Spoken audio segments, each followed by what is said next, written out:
তায়েফের ময়দান থেকে নবীজি সাল্লাল্লাহু আলাইহি সাল্লাম যখন রক্তাক্ত হয়ে ফিরে আসছিলেন, তখন যেই রাত্রিবেলা যেই আঙ্গুর খেজুরের বাগানে নবী আশ্রয় নিছিলেন, তো সেদিন রাত্রে রক্ত মাখা শরীর নিয়ে আল্লাহর নবী রাত গভীরে একটা লম্বা দোয়া করছিলেন।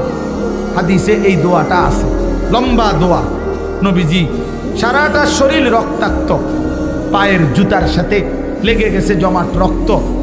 এই অবস্থায় রাত্রি অন্ধকারে নবী গভীর রজনীতে আল্লাহ তাআলার কাছে লম্বা দোয়া করছিলেন চোখের পানি ফেলে। ওইখানে একটা কথা নবীজি সাল্লাল্লাহু আলাইহি সাল্লাম বলছিলেন যে, আল্লাহ আপনি আমারে ইলা মান তাকিলনি, এই মাওলা আপনি আমারে কার কাছে পাঠাইলেন,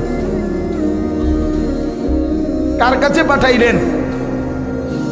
ইলা বাঈদিন ইয়াতাজাহামুনি, আপনি বুঝি আমারে এমন দূরের অপরিচিত মানুষের কাছে পাঠাইলেন যারা আমারে, আমি তাদেরকে আপনার দিকে ডাকলাম, তারা আমারে এভাবে পাথর মারলো। কোন নবীকে বুঝি মানুষ এভাবে মারে? কল্যাণকামীকে মানুষ বুঝি এভাবে মারে? আম ইলা আদুবিন মাল্লাকতাহু আমরি, নাকি আপনি আমার এমন কোন দুশমনের কাছে পাঠাইলেন যার উপরে আমার কোনো ক্ষমতাই ছিল না? আপনি আমারে কার কাছে পাঠাইলেন?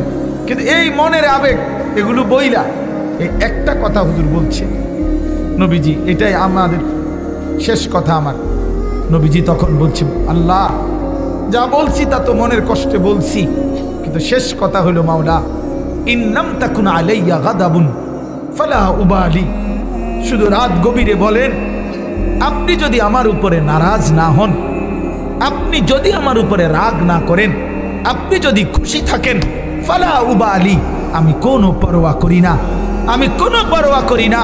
এই পাথরের আঘাত শুয়ে গেলাম, শুধু আপনি বলেন আপনি আমার উপরে রাজি কিনা।